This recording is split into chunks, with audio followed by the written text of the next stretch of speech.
pages a week.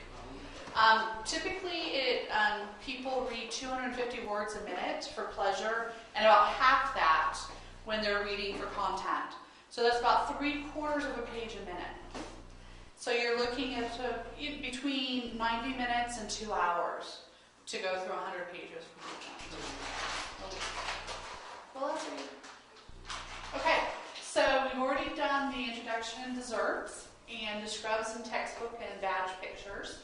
I wanted to give you a little bit of information about our philosophy behind teaching, kind of the way that we've built our program. We've really built it on this idea of engaged learning. The idea that the more you are able to interact with the material, the better you'll be able to retain it, and the better you'll be able to do not just on your state certification test, which you'll all have to take, but again, retaining that information as you go out into the field. So the way that we're doing that is we're going to be doing peer-led reviews. We're not going to do this the first day of class, but by the second day of class, each one of you will be responsible for doing a chapter review for 2 chapters during your program. They don't have to be back-to-back. They don't have to be on the same day. We'll actually, on the first day, have a sign-up sheet. So you can decide which 2 chapters you would like to review. These are 5-10 minutes. So it's just you come in, let's say it is the second day of class, and we have chapters 10 and 12 that day. One person would come in, they would do his or her review for chapter 10, and then the instructor will kind of go through and answer questions, have you answer questions, and really fill in the gaps, and then give her lecture. So it's a way for you to start learning a little bit about public speaking if it's something you've not done a lot in the past, and looking at ways of taking a lot of information and really simplifying it. This is something you'll have to do during patient education quite a bit. You'll have all this information that you have to give them, but you really have to be able to distill that into a very simple, coherent, and short explanation. So this is a way for you to start getting that experience in perhaps a safe environment, which is kind of the idea behind doing those peer-led reviews. We're going to do a lot of group discussion. And so again, hearing the ideas of your classmates as well as your instructors. We're going to do case study analyses for every chapter. This is a situation or a patient that your instructors have encountered in their professional lives. And they're going to give you the scenario, and you're going to act it out, you're going to talk about it, you're going to figure out how you're going to deal with that situation, and then give each other feedback. You know, maybe, Pam, you had one way of looking at the situation, and Julia had maybe a different set of ideas. So again, then your instructor is going to come back and say either what really happened or what should have happened. And in some cases, maybe both. So maybe this is how I dealt with the situation, but upon reflection, this is maybe how I should have dealt with the situation. So really giving you some real world examples of what you're going to face as a nurse assistant. We're going to do mini lectures. We're not going to lecture at you an hour, hour and a half a day. Especially on those of you who are doing 6 hours every day, Monday through Thursday in the daytime session. That would be a lot of just sitting and listening. So we're going to do mini lectures, meaning 15, 20 minutes, really highlighting what you need to know out of the chapter, and then being able to use some of these other ideas. Lab practice. There are going to be 24 practical skills you will need to demonstrate in order to pass your certification exam. These are skills that as an NA, you're really going to need to know how to complete them in sequence, meaning every skill will have step 1, step 2, step 3, step 4. And you're going to get a lot of experience on how to do that in our lab classroom. Okay. In addition, on your first day of class, you'll get a DVD series that breaks those down. So you can go home and start reviewing how these skills go, in what order.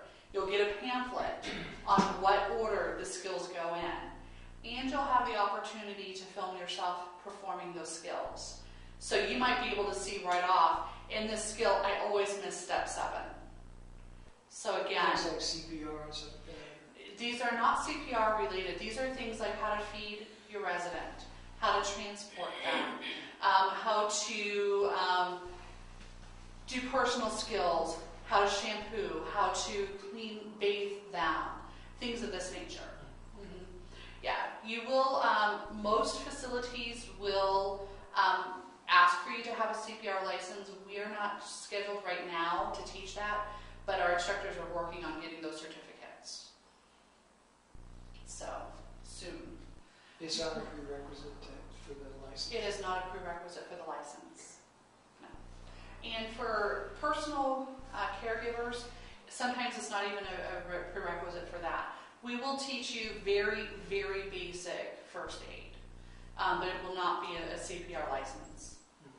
Mm-hmm. And then we're going to use videos, because sometimes I think when you see a scenario, sometimes it's a little bit easier to kind of see what's going on and analyze it and break it apart. And so these are all the types of things that you'll experience in the classroom. You have roughly 40 hours of classroom-based learning. That is the majority of the time. You'll have 20 hours that you'll do practical skills, and you'll have 20 hours at the clinical site. So that's how your 80 hours will kind of be structured. So half of your program will be in the classroom, sitting where you're sitting right now. Rebecca, if you want to come and kind of explain what your ideas are about what we're doing and our program and why you chose Avanza. You guys go first. Go ahead. Okay, age before beauty. That's right. You always make her go first. I went first last time. That's true. Well, basically, the reason I chose Avanza is because I just happened to be looking and I saw it and I thought, I can teach again, because it's been a year since I've been teaching and I really like it, because it's kind of like performing almost when you stand up in front of people and you talk to them. And I will perform occasionally, but I like to make sure that my students know exactly what it is that it takes to do a particular thing. Sometimes what the step 1, step 2, step 3, you're going to go, oh my God, why do I have to do that? That doesn't make any sense. But to pass the state test, you have to do it step 1, step 2, step 3. But when we get to the clinical sites, that's going to be very different. Like I was saying before, you will learn what you don't want to do. And you'll also question why somebody did something a particular way. And I like to have a pre-conference and a post-conference at clinicals. That way, everybody knows where they're going, what they're doing before we get on the floor. And I am all over the place all the time. So if I see that there's somebody who has a catheter that needs something done with it, and they're okay with students, I'll come get the students and have them take care of the actual person, as opposed to what you do in the lab, which doing it in the lab gives you the practice that you need to be able to do the step 1, step 2, step 3. But you'll see what the real life stuff is as well. And I just love medicine. My dad was a doctor, my mom was a nurse, my daughter is a nurse. And I put it off for probably 20 years before I decided that, well, this is what I really should be doing. It's a lot of fun. And I had a boss that I didn't care for who said that this is not life or death. And I'm like, that's what I need to do, life or death. So that's what I decided to do. And I'll let the other Rebecca talk, because I could babble on forever. Okay, you're done.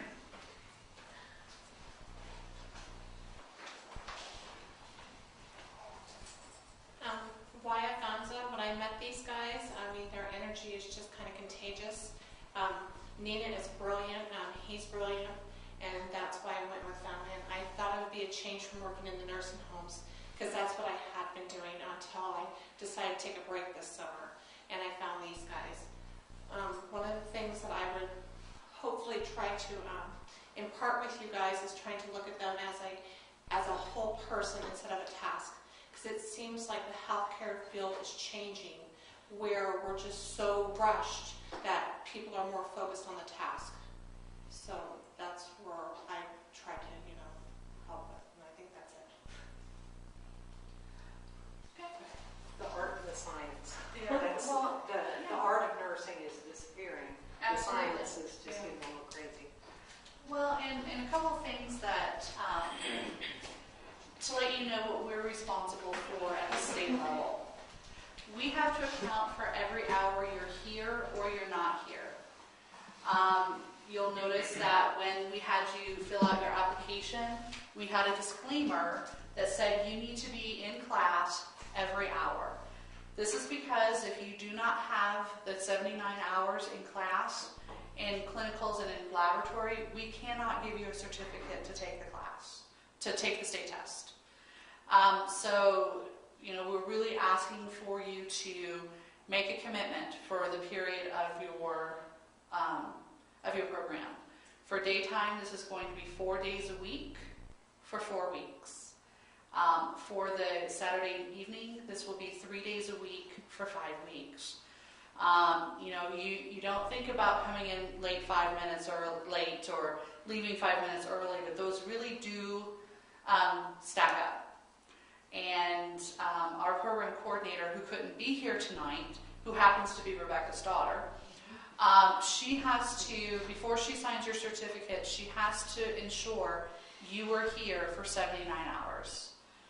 You'll get an hour lunch every day you're here in class, with the exception of the Tuesday, Thursday nights, which you'll get a 15-minute break, because it's only 4 hours. And so that's just really something I want to impress upon you that's really important, is that you really do need to be here. We can't always guarantee that if you miss 3 hours that you can make it up in the next class.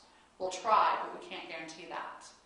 Now, we do have a leave of absence, meaning that if something happens that is detrimental, for example, when our mother had surgery, we both had to take leaves of absences from our respective arenas.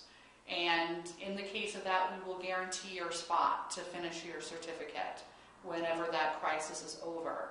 But we really do need you to understand that we can't certify you to take the state test if you're not here when you need to be here. Couldn't you make it up in the other part of the, like at night or on Saturdays or whatever? That is something that would be up to the instructor.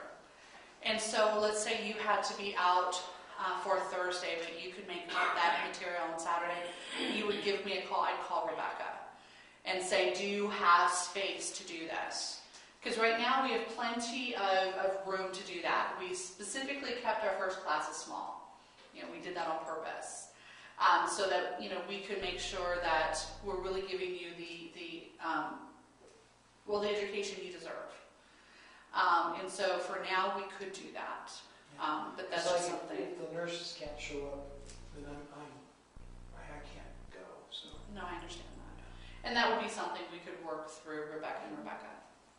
Yeah, ultimately, those are decisions that they make. okay. You'll get all of this on your first day of class, but I just wanted to go over our student code of conduct with you. This is something we will ask you to sign, that not only did you receive it, but that you read it and you understood it. We do have a dress code.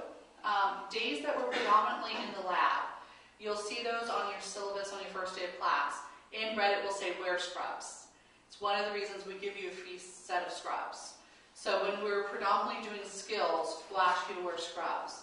When we are meeting here in the classroom, so predominantly classroom and theory, we just ask that you not wear sleeveless shirts, so no tank tops, not to wear shorts, so long pants.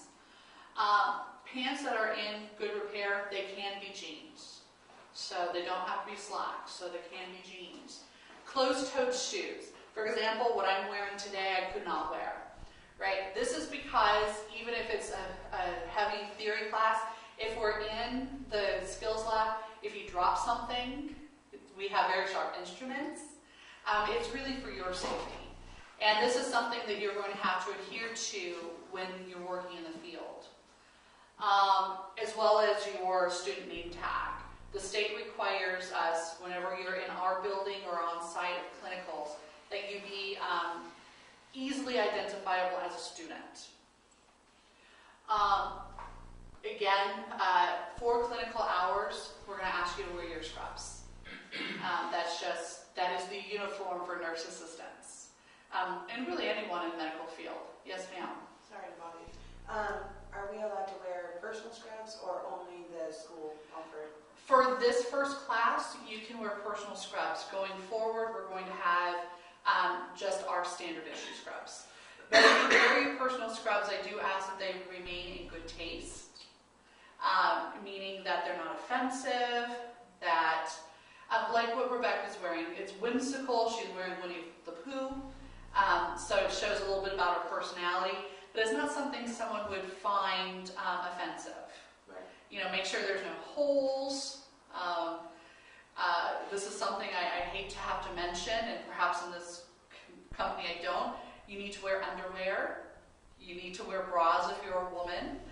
And that's just because you need to shower. You know, these are things that we as probably are like, well, yeah, you would always do those things, but our experience shows us that sometimes they have to be said just to make sure we're okay. And no perfume. No perfume. No perfume. If you have tattoos or piercings, you need to have them covered. No artificial fingernails. These are for safety because bacterial can get underneath them and fungus, and it's not good for you, it's not good for the residents. If you have regular fingernails, they cannot be more than 1/4 inch long. So again, this prevents you from accidentally scratching a resident. The elderly tend to have very thin skin, and they actually get hurt far easier than perhaps you realize. And so again, just trying to keep things safe for our residents.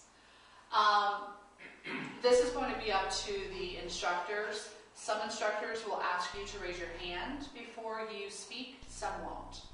And so that's going to be dependent on your faculty. I never care, but again, if you need the facilities, the restrooms, just go. You don't have to ask permission, you're adults. No cell phones are permitted. Okay, we will have a cell phone basket. I know many of you have children or spouses that may actually have emergencies. We're going to give you a number where your spouse or your child or whoever may have to contact you, can contact the instructor and get you that information. This is because in the field you will not be permitted to have your cell phone. And so that is what the facility would ask us to do. We're, as much as possible, trying to mimic what you'll see out in the field while you're here in the classroom. Now, again, if it's during a break or during lunch, take it out of the basket and you're good to go. But, just be aware that we are trying to model what you're going to find out there when you start working in the field. No disruptive behavior. Again, you're adults, you know what that means. Unless that's part of the role play. Right, yeah. When Rebecca, is lying on the floor, doing whatever it is she's going to do, I've heard things. Feel free to eat and drink in the classroom, but not in the lab room, okay? That's because that is Beulah Bear's room. That is her home. She may be a dummy, she may be a particularly unattractive medical dummy, but it is her house. And, so just that, be aware of that as well. But while you're in here, feel free to bring stuff to eat and drink. They're very long days. We do have a refrigerator, a coffee maker, and a microwave. So if you want to bring your lunch, you're more than welcome. You'll have an hour every day, so you can leave the facility if you want. That's really up to you. No alcoholic beverages, no illegal drugs, no medical marijuana. They're not permitted on our grounds. These are state laws. So even if you do have a prescription for medical marijuana, you may not consume it on our site. And lastly, if there's an emergency, your loved ones can contact us here. In the first aid class, you'll have a number that is dedicated for emergencies for your loved ones. Any feedback on our student conduct? Anything you would feel uncomfortable about agreeing to? Okay. So like I said, you have between 90 and 110 pages of reading to do a week. So about 100 pages per week, about 400 pages during your program. Average person is going to read about 3/4 a page a minute, so you're looking at a couple of hours of reading. We recommend you not try to do it the day before you're in class, because you will take your chapter tests the day that the chapters are due. So you must make a 75% on every chapter quiz, or you cannot advance. And you have to have an 85 on your final in order to go to clinicals. Probably something I learned. I actually teach study skills, and one of the, I think the best kind of breakdowns is one, only study for about an hour at a time.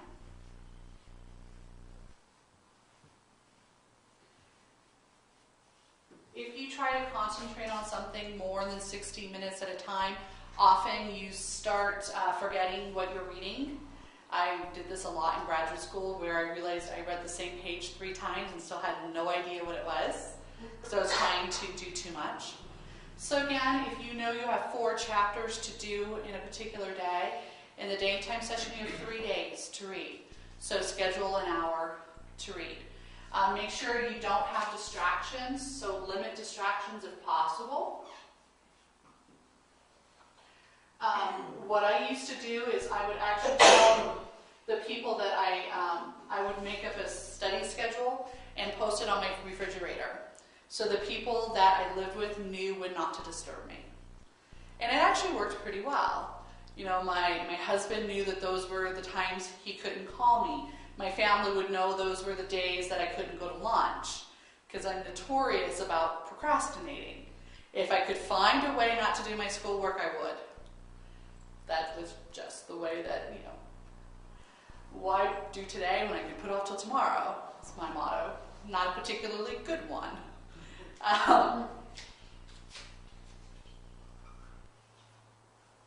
And this was something that I started doing at probably the last year I was in graduate school. Have an agenda for what you want to cover. So if it only takes you, half an hour to do what's on your agenda, then you've got half an hour free time, right? But have a list of things you want to accomplish in that 60 minutes. Do you want to read a particular set of chapters? Do you want to review terminology? Do you want to make flashcards for some of the abbreviations? So whatever it is that you want to accomplish, have that written down and have it in front of you as you go forward and do your reading. Jesse, can I borrow your book? And textbooks are boring. I won't lie to you. This one is no different. They often cram much more information in there than you'll actually need. Rebecca's like, and so something I learned just to kind of get the most out of my reading. The first thing is, let's say chapter 1, you'll have to all read chapter 1 for your first day of class, right? You'll notice that in this particular textbook, every section is identified in red. And it tells you exactly what it wants you to learn from that section. So in chapter 1, I think we have 7 sections. So what I would do is I would actually read all of those headings first, because then I knew what I was looking for as I read. And I could skip things that didn't directly go into what they say they're trying to teach me.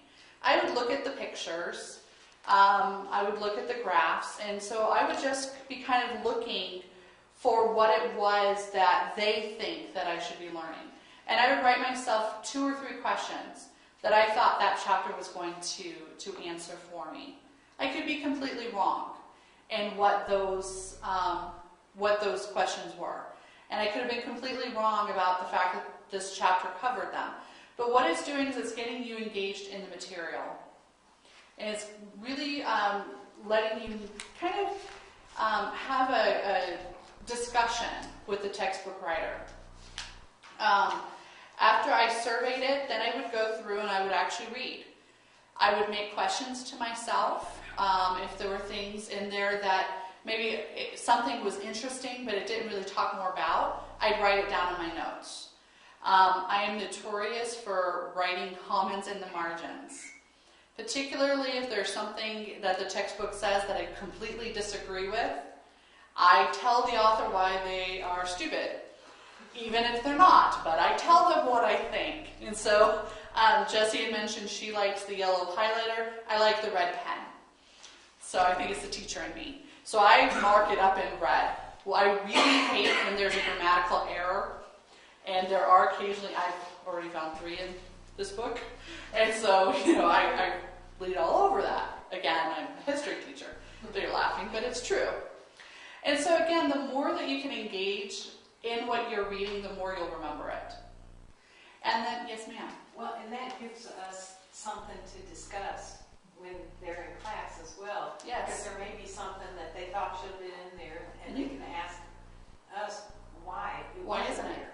Or then maybe something's in there that you don't think makes sense. Or maybe it's one of those steps and you're like, I can do it in half the time. Why do I have to do it this way? Those are all legitimate things to talk about in class.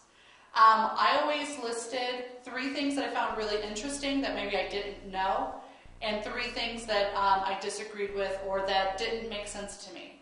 And so I always look for those when I read. 3 things that I'm interested in, 3 things that don't make sense to me. And I would come to class prepared to say, these are the things that interested me, let's talk about them, and these are the things that don't make sense to me. Well, and that's important for when you get a particular chapter that you have to do, either an outline or the mind map or whatever on, you've got it. That's right. You're used to doing that with all of the chapters. That's right. And, and at the end, I always wrote a paragraph or 2 summarizing what I learned. So again, the more that, it's because when I would go to study for the test, I would not open my book again. I would go to my notes. That's why I would summarize what I thought, that's what I found interesting, the things in class that maybe didn't make sense to me, but after talking about it in my class, started to make sense, I'd make little notes about that. It's a whole lot easier to review your own thoughts about the material than trying to find the answer in a book. And so I really, really encourage you to do that. Yes, ma'am. Is this laptop-friendly education here? Yes. And I will tell you, we don't have Wi-Fi for a reason. That way, you can't decide that YouTube is more interesting than class. Not that you would, of course. Or Facebook. Or Facebook, or Facebook game. Twitter. So yes, so feel free to bring in a laptop, an iPad, whatever your preferred mode of taking notes is, that's fine. We have plenty of outlets, but know that we purposely don't have Wi-Fi at our facility to keep you honest. I have 3G, so no. It's like, well, I'm not coming. Well, and my problem is, I'm addicted to my iPhone, so the idea that I'm going to have to put my cell phone in a basket really makes me nervous, because that's 8 hours I'm going to be separated from my best friend. It's sad to say, but I am, this is my generation's very tech savvy. We're very attached. And so it's going to be very tough for me to part with my cell phone, even though I'm going to do it. Well, at clinicals, That's 12 hours for mine Don't, anyway. And the other thing that I'm thinking about with that is it might be better for the students to keep the cell phones to text me if they need me. Yes. That works out really well. However, you have to make sure it's in a pocket that's not going to fall in the toilet when you bend over to help somebody with something. Because most of the cell phone insurance, they don't do toilets. That's not in your pocket. Well, Me and and the patient would cry together. well, like one of the things that I'm, again, I don't need Wi-Fi to get on the internet on my cell phone. Most of us don't, and so it's just one less distraction that we'll have in class. Yeah. Although I might cry before that time. I might cry. That's okay. Well, then I'll have the other students console you. I'll have a lesson for the day. The next thing I'm going to do is pass out a 16-question diagnostic. This is really just to get an idea of how you learn best. You may already know how you learn best, but it will definitely help us and the instructors to know. If we have, a lot of people who are kinesthetic, that helps us kind of tailor what we do a little bit better. And then I'm actually going to demonstrate 4 techniques, and you can choose which one during your review, when you do your chapter reviews, which one you would prefer to use. They're actually note-taking methods. We figured we'd give you a variety because people give information in very different ways. And so I do have pens in the white thing behind you, Rebecca.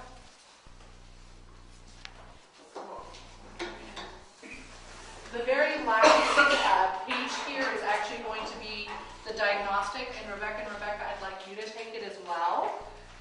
Because I'd be interested to see if your learning preferences match up with your students or not. Yes, please.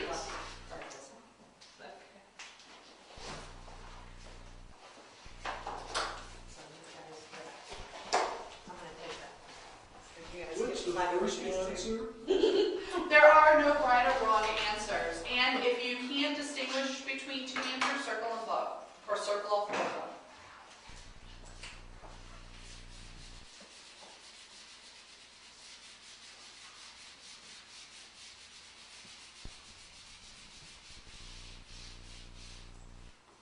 Can you get me a paper towel, please?